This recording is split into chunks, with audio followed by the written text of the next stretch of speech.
Oui, la parole de Dieu doit être enseignée comme ou de la même manière que les disciples ou Jésus-Christ lui-même a enseigné. On ne peut pas saboter, fouler aux pieds la parole de Dieu parce que nous avons un intérêt. Parce que dans le christianisme, c'est l'idéologie, la doctrine de Christ qui doit nous conduire, qui est comme la boussole de tout un chrétien. Donc tu ne peux pas anéantir la parole de Dieu pour la vie de ta mère, pour la vie de ton frère, pour la vie de ton père, ou la vie de ta femme ou de ton mari.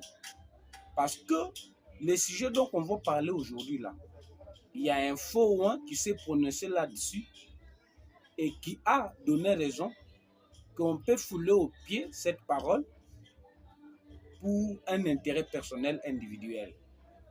Qu'est-ce qu'il a dit? Il a dit ceci, que le port de pantalon pour les femmes, c'est interdit par la Bible. Lui reconnaît ça. Et il a posé un cas pour dire que sa mère a été obligée par le médecin pour une maladie de faire le sport.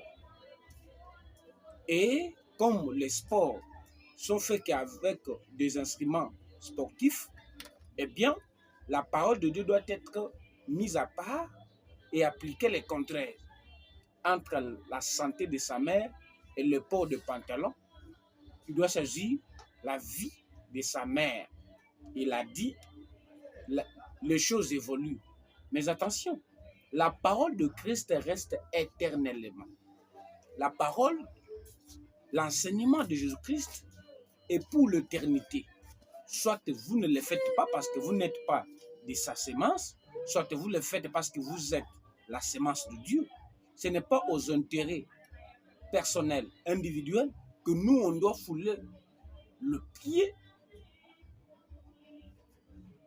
On va saboter la parole de Dieu. Non. La Bible nous interdit. La Bible dit que l'habit d'homme là, la femme ne peut pas s'habiller. Du coup, le pantalon est interdit pour les femmes.